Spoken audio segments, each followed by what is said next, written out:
All right, hello. Wow, this is weird. Good evening, everyone, and welcome to the opening of the Kunst winning work, All Humans by Raqs Media Collective. We would like to thank all three members, Monica, Shuddha, and Jeebesh, for being here today and for giving us the unique opportunity to learn more about All Humans directly from the source. We are thrilled to see such a wonderful turnout this evening. Thank you all for coming. It's nice to see everyone from Frankfurt, but also from beyond this region. So thanks again. And yeah, perhaps like as an introduction to what we're going to be doing today. Over the past year, the university has had the privilege of hosting 2 seminars with Stefanie Heraeus and Susanne Gensheimer, who is actually the director of Kunstsammlung Nordrhein-Westfalen in Düsseldorf, and who also holds an honorary professorship here at the Goethe University. In the last semester, our class has had the opportunity to delve into the work of Raqs Media Collective, as well as All Humans that we're seeing here today. And before we continue with this talk, on the behalf of the whole Curatorial Studies class of 2022 and 2023, Jelena and I would like to thank everyone who has participated in making this event, the booklet, and our extensive winter semester mediation program possible. And now it would be lovely to hear an introduction from you guys to say everything that you wanted to say, and then, yeah, we can go.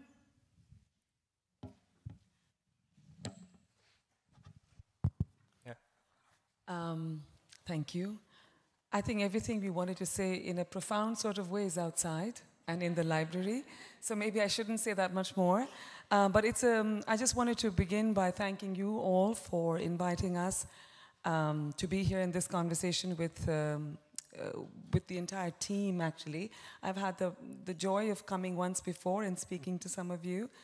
But first, I really do want to thank formally, Dr. Enrico Schleif, who is the president of the Goethe University, Mr. Stefan Haub, chairman of the Art Advisory Board of the state of Hessen, Professor Axel Fanego-Pollard, deputy dean for research at the university, Astrid Schneider, dear friend Stefanie Heraeus. Susanne Gensheimer couldn't come tonight, but she did want to.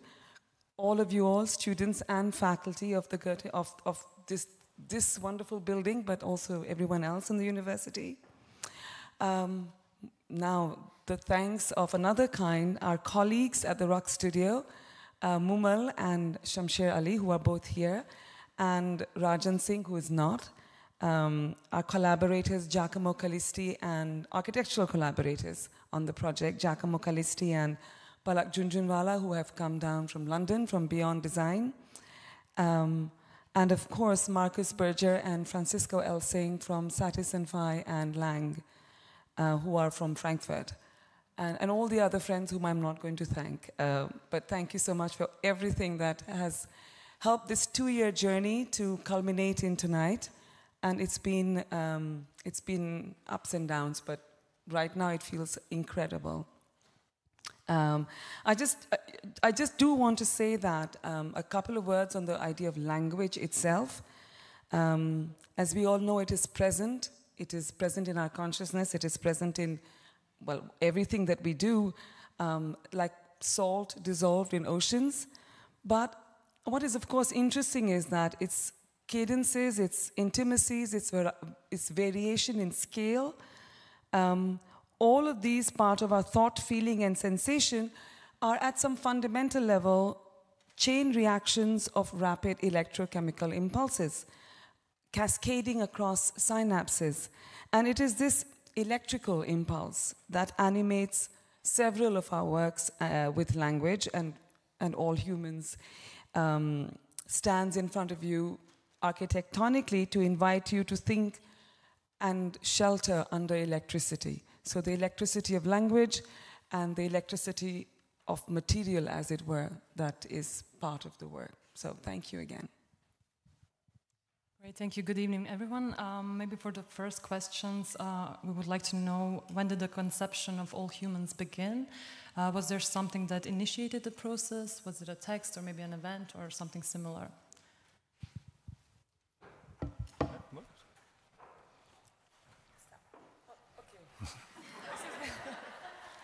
is one of those things when, you know, it's very useful to be three, but it's also very confusing to be three. Who goes first? Well, as I was just saying outside, you know, the order of the call determines the order of the response. This is something we've written about the things that we've done ourselves. In a very simple way, it was the invitation from the university, obviously, and we thank you all for that. But of course, in a different axis, the last 2 years in Delhi, we have been thinking a lot about canopies.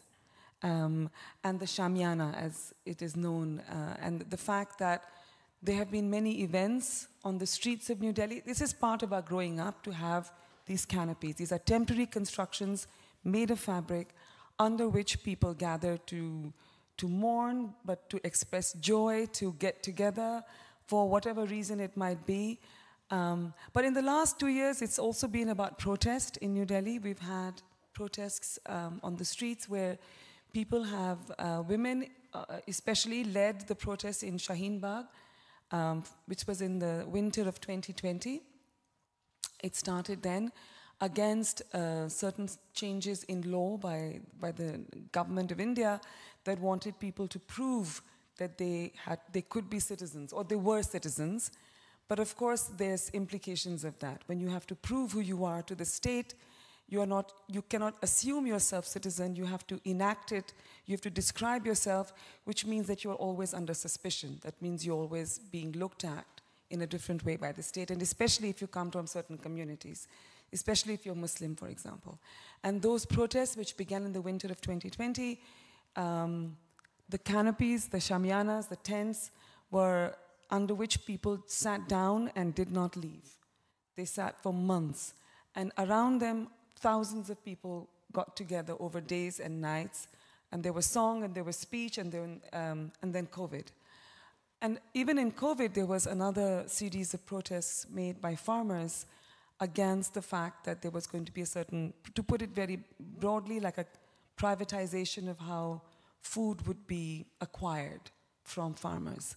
And they were objecting to that. But again, these structures came up along the highway outside New Delhi, and again, under these tents, life was lived, but also food was fed. So it became also about the fact that anyone could go and join the protest and they would be fed. And I think it was this expression over the last 2 years where we were reminded again about the intensity of the canopy, what happens underneath it, how we can come in joy and protest and anger and laughter and food and sharing together. That, and of course, we've been thinking about the question of language, how one talks to each other. So these were some of the ideas very sharply that we were thinking about. Yeah, I think this would be a good place to actually talk about then maybe in further detail how canopies and the Vai language are particularly connected, because they both assume the role of shelter and place of gathering and communication. Maybe you can tell us more about this. We already got a brief introduction to it, but I would love to hear more about how you can explain. Thank you, Mara. We are a group of 3 individuals who grew up speaking different languages. And we had defined a language, not just the language that we are all speaking now, but a kind of Raqs language, right? Such that when I begin saying some things and don't finish my sentence, Monica or Jeebesh understand. And that's a function of language as a kind of shelter or a canopy. And we've been very interested not just in words, not just in speech, but also in the space between words and the silence between words. And it's something that I'd like all of you to think about, that the silence between words in German sounds different than the silence between words in Croatian or in English or in Bengali or in Hindustani. So there is something architectural in the articulation of speech in language itself. And what's very interesting about language is that once spoken, when you say something, you can't really unsay it, right? And the evolution of norms, into codes, into ways of codifying relationships between human beings, is actually a story of the transformation of language. So all humans, as you pointed out, and as is evident in all the text, refers to the first article of the Universal Declaration of Human Rights that was arrived at after much talking and a lot of argument and a lot of disagreement. There's a kind of compromise that was arrived at after the Second World War, when the United Nations was still in formation. And just the first sentence, all humans are born free and equal, and they have reason, they have compassion, they have all these qualities. It just seems like a bold statement, but it's actually not, because throughout history there's been a movement against the idea that all humans are born free and equal, right? So this is an achievement, and it's a cultural, intellectual, linguistic achievement. There's a lot of discussion about why the Vai language was chosen. It was also chosen because you're also a school where language is studied as material. I was listening to the Dean of Research speak outside, and it was very interesting. And in our practice, we've always treated language as material. And one of the materializations of language is the transformation between speech and writing. And writing does something. Writing puts things into form so that we know outside ourselves this is something that we can agree or disagree on. From Hammurabi's code to the Magna Carta to the first laws in Germany, which I believe are about the brewing of beer, they have to be written down, right? And so in the first article of the UN Declaration of Human Rights, in writing, does something which it can't do in speech. And the Vai language is interesting because within 2 generations, from 1833 onwards, where there's this one individual, Mamulu Bakere Dewer, who saw the letters in his dreams and then communicated the dreams to his companions, and they formed the characters. So there are 2 languages in our histories. One is Nicaraguan Sign Language, which gave linguists the opportunity or a window to see a language form, right? Because all these deaf and mute children came together in one school, they formed a language.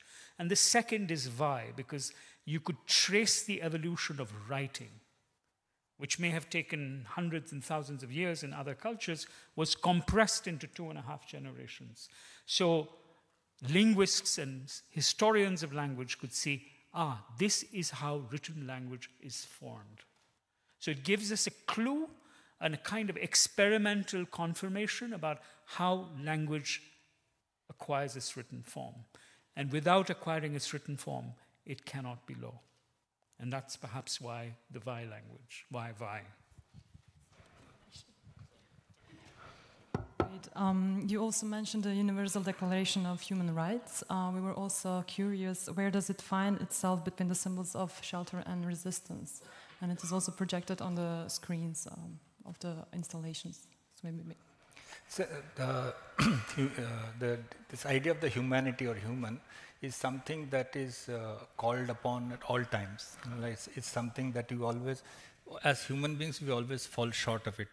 It's a kind of a paradigm that has come, and kind of you can be denied it or you can be taken into it, you can claim it, but it's something that measures you up in ways that are very intangible and has a force around culture.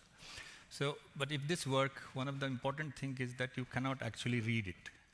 It escapes, because I don't think anybody, we don't read Vai language. We studied the alphabet, we studied the word, we constructed the sentence.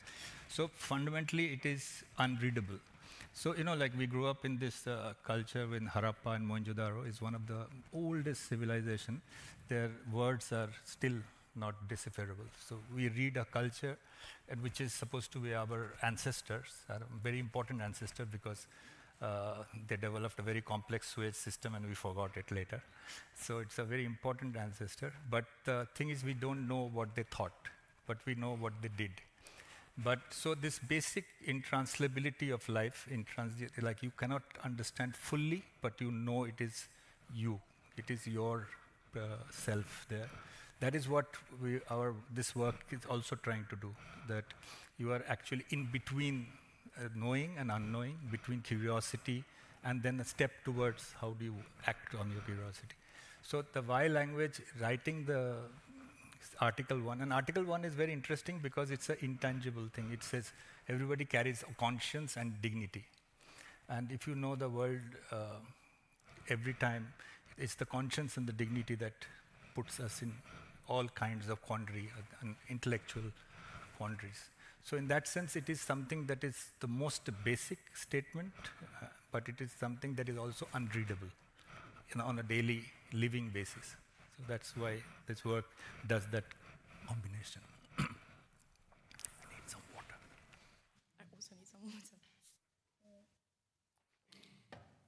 No, you were talking, now we know why Vi language is chosen, and we understand maybe a little bit better why language is also such a big part of your practice. But maybe you can talk about as well the presence of the LED mesh in the work.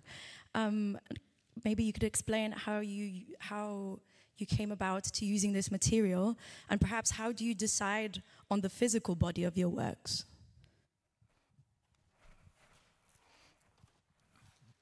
I'm going to try. I think, like I was saying, we've worked a lot with electricity and we have worked a lot with language.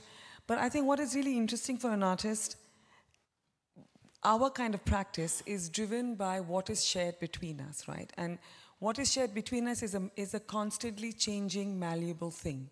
That is what happens between people. It's not static.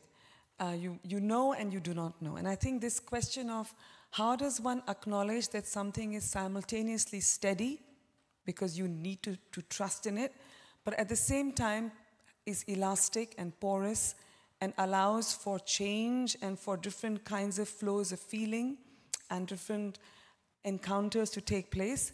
That is always something that I think Raqs works with as a collective, to have that between all of us. And I think it's always been interesting for us to try and find a way to express that, right? It is often one of the things that I try and explain why being a collective makes sense to me, is because what emerges is both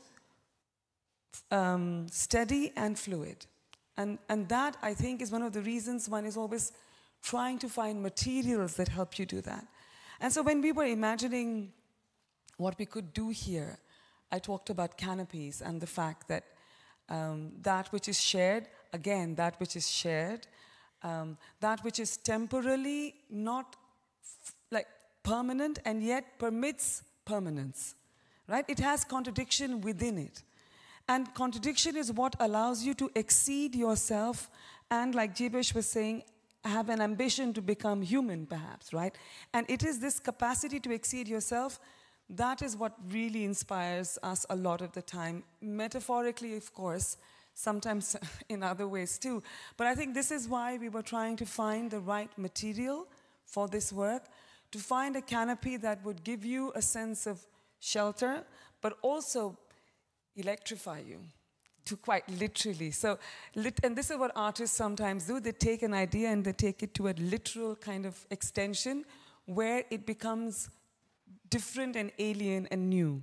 It takes something that, artists take something and they change it into something, you're like, I know it, but this is still a bit unexpected. And we're hoping that with malleable ash, your malleable LED mesh, you think of fabric and you think of electricity, but you also think of coming together. A lot of wires. Also, the hard LED is also, if you see the work, when you take time, there is a deterioration of the image happens. The image becomes very sharp and then it deteriorates. One of the things is that it's a kind of, it is not, the question is that you have to produce a distance of movement with making sense. So it's so the image changes, as it moves, the image changes. So one of the reasons of working with LEDs, LED allows you that you can vary the pixel pitch. and Francisco and Marcus is here, it's a highly customized work. It's a system because the pixel pitches, LEDs, the density of the pixels changes, so that it is structured like that. So one of the reasons was to produce this sense of movement, that you have to stand afar, come close, to investigate, to move, to make sense. So it's a kind of a different embodiment is searched. As you take shelter, but you have to disperse also. So that's one of the way of thinking these two together. Okay, well, maybe when we're on this subject, we were also curious. So luminosity, glowing, and enlightenment are some of the terms that we encountered really often in your curatorial and artistic practice. So the question was, how does All Humans encapsulates all these elements? So one of our very dear friend who died a few years back, Svetlana Baum, she became friend because we quoted her once and then we met her. She was in Harvard. She wrote a brilliant essay called Luminosity of Friendship.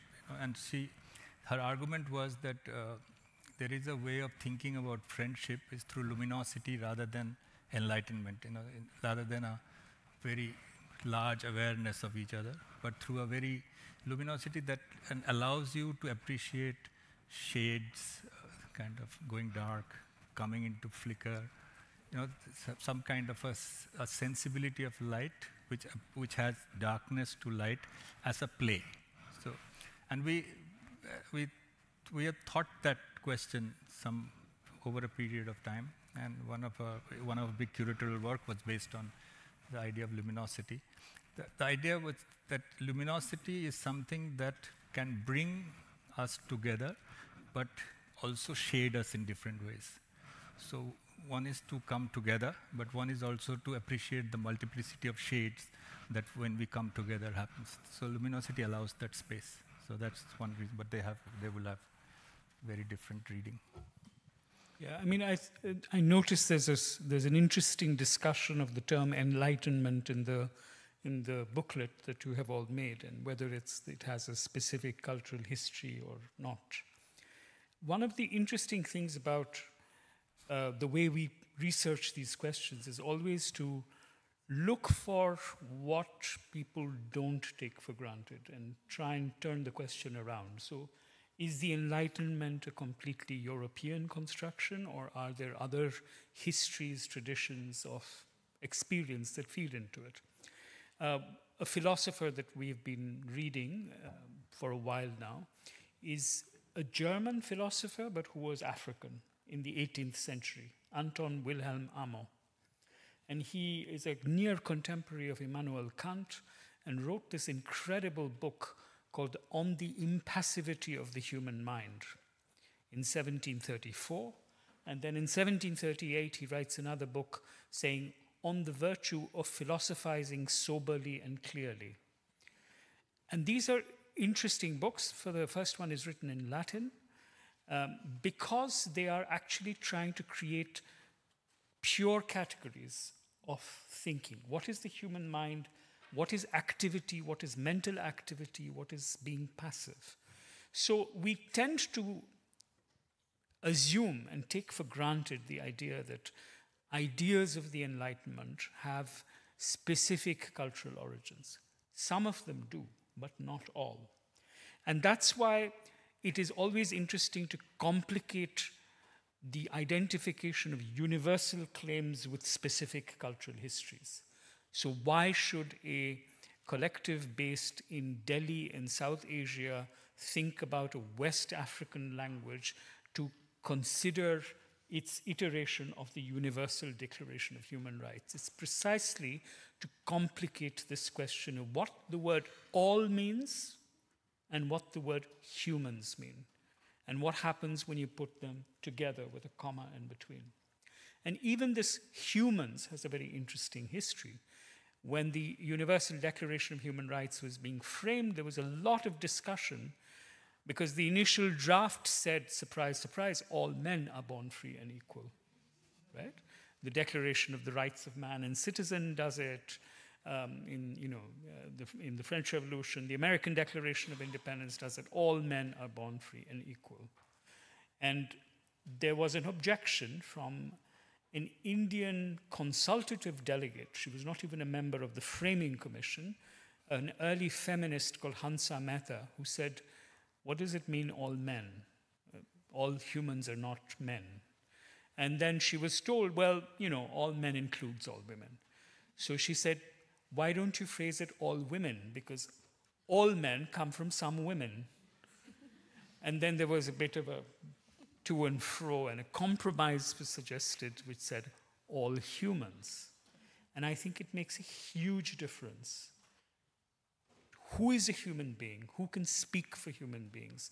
Are all human experiences equal or fungible in terms of their value and their worth and their ability to translate to each other?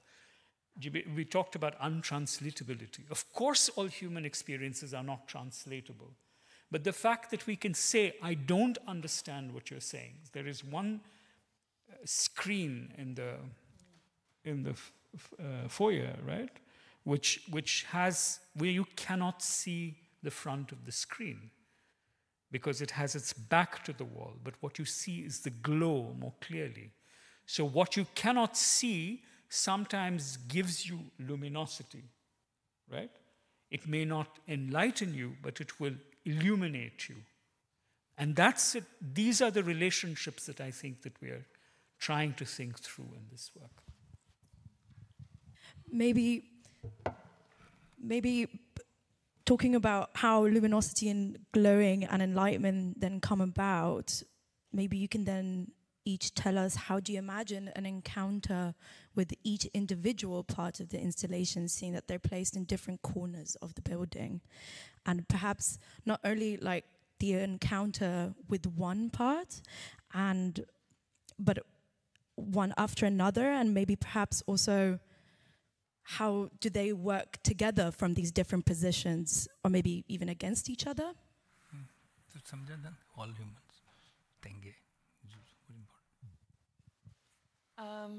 This is the other thing about being a collective. You get tutored even in public.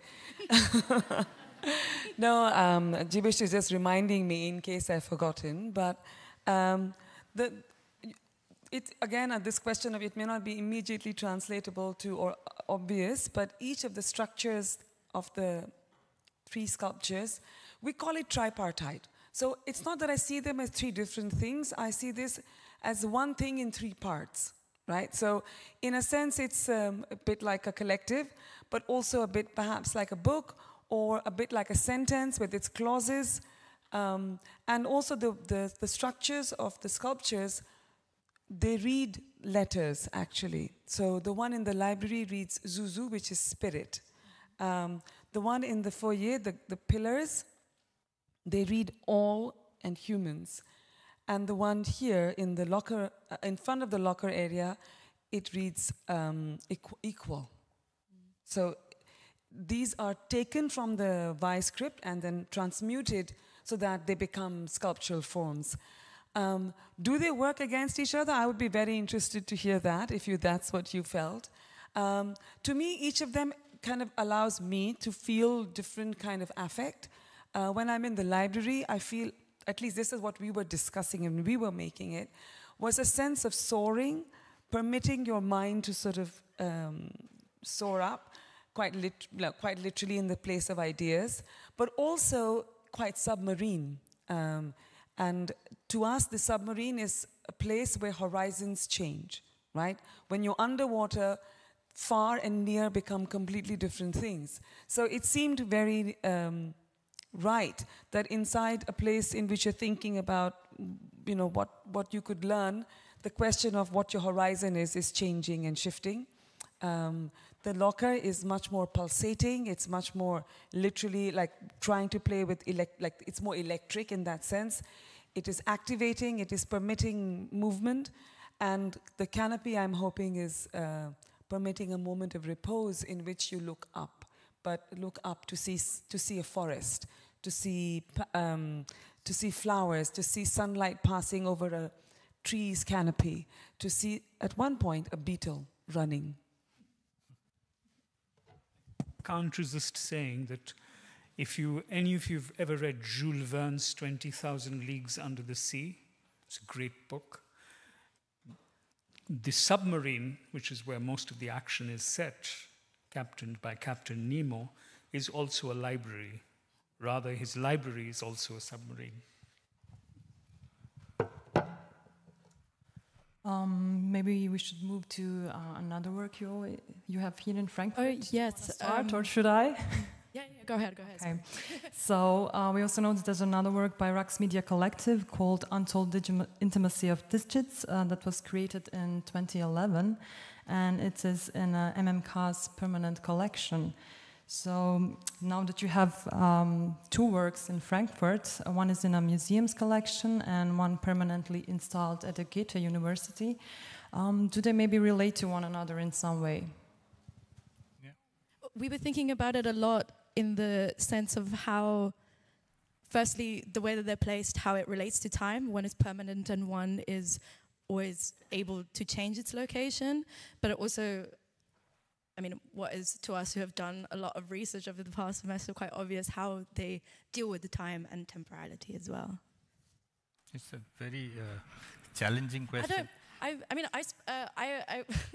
It's now a little bit of a more subjective, personal thing, but I was the one who had to do, who wanted to do the presentation on Untold Intimacy of Digits, and I was really fascinated by how this work was dealing with time, and in the sense of also how the meaning of the work kind of changed. And I mean, maybe meaning is not the correct way, but like the interpretation of the work is very exposed to change based on the viewpoint that you're looking at it from. This is something that you also mentioned in a lecture that I was listening to. And I think because All Humans is permanently here, and I imagine it's with the intention that it's going to stay here forever, I would like to, yeah. It is interesting, like I was trying to think, one thing is very certain that they are connected in a way is that they are both historically new. In the sense that the Untold Intimacy of Digits is the first fingerprint, full palm print that happens in 1858 in a village in Bengal for a contract.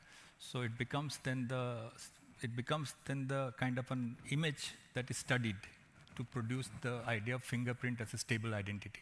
Yeah, this is now the work Untold Intimacy of Digits. So basically, we took that image. This is the first print that was made of finger, and then worked on it for a few years, and finally found a very simple thing to make it infinitely moving.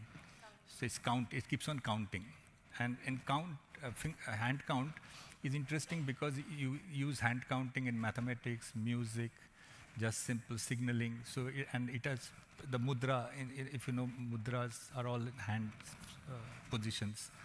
So what happens is that it produced infinite possibility of staying always alive, because it is an endless loop, it is continuously alive, and producing multiplicity of dimensions from music to count to the dance. So it made perform other things than what the forensic of that object was. So, and this work also works in the same historical period, which is also that takes the newness of a language in making. It completely takes the idea of dreams, language, movement, and then activate it back into a formation, into a new kind of a way in which that electricity makes it keep on transmitting. So in that way, they're similar kind of, you can say, impulse is similar. So how to keep something transmitting beyond its location and its history. And they are both, but we are interested in the question of the new. So many of our work, that new is very important. Like Monique Pear is here. She invited us in, which was the first work we did in Frankfurt, was in music. I don't know whether that work is here. It's in the, it was which we call K.D. Vyas Correspondence, Volume 1. K.D. Vyas is one of those immortals who never died. And the conceit was that he's sending us letters every day because he's an immortal, and he was in conversation with us, and Monique really liked the idea that we were talking to somebody continuously on a daily basis, and we wrote, and we had 18 letters we showed to the people. But the logic was same. It was this idea of the immortal and idea of the letter. they are both. But how to keep it alive as a letter from the world. So what KDVR's location was uncertain. And also, we didn't know whether the letters were fiction or real, but he was sending it from everywhere in the world. So they were letters, and the idea was that we are not sure whether he is sending or we are sending him. So that was the unclarity. So this impulse to keep something mobile, moving, alive and also engage with the question of the new is something that it's interesting you ask this question. Maybe they're connected in this way. I mean, actually, this would be now, I think, our last question before we open the podium to the audience for questions. And it kind of goes with this idea again with temporality. Because of the permanence of all humans, how do you imagine its future in this building, especially in this university context? I'll just say it back to you. Okay. You said, because of the permanence of all humans, how do you see their future in this building? That's a very interesting statement. Because we are assuming that all humans will be permanent. Maybe. We don't know yet. Maybe they will search for other buildings and other stars. But the question of what it means to be all and what it means to be humans will be of significance even with people who are coming after us. There may be other beings whom we are not yet. But they will still ask this question. What does it mean to be all of us? And what does it mean to be human? And what does it mean to inhabit a space together? So let's say the building is the planet Earth or some other planet. Let's say humans are sentient beings. And let's say all is the question of our multiplicity. I'm sure that my colleagues have a more sensible answer to this question, but I couldn't help thinking about what it meant when you said it. The work should gather some stories, some arguments, dissonances, disagreements around it, and as a site of gathering, produce this possibility continuously. So kind of the idea is that hopefully it will keep on keeping alive the idea that the gathering and thinking on that which is unfamiliar is a worthy act of being human. And calling all of humanity in that act. So that's the impulse. And if it does, I think it will hopefully do it. Because it's quite beautiful to look at. So. Okay. Should we maybe give a second? I think everybody needs a drink. I mean, questions might come about, perhaps not in this way, in front of cameras. I know that made me a little bit nervous. However, will be the curatorial and questions beside that. Would you like to finish the round? Or is there perhaps something that you would like to finish with this round? Okay. Thank you for... Okay. Okay, great then. Well, once again, thank you to Raqs Media Collective for joining us here tonight and sharing your thoughts around all humans. And of course, thank you to everyone in the audience for participating. For all those who might want to know more, we are happy to invite you here in the Languages and Cultural Studies building. Through gatherings, in focused conversations, and a curated final roundtable, our program aims to offer as many different perspectives on the various themes of all humans. Alongside the program, the Curatorial Studies class also prepared an informative booklet on the work, as well as a set of references that can be found in the Languages and Cultural Studies. Seen, and then this is another booklet that has been printed in it. So it's another kind of engagement that took place over 2 years. You might enjoy it, and it is available for buying, but also you can download it on our website for free. I really...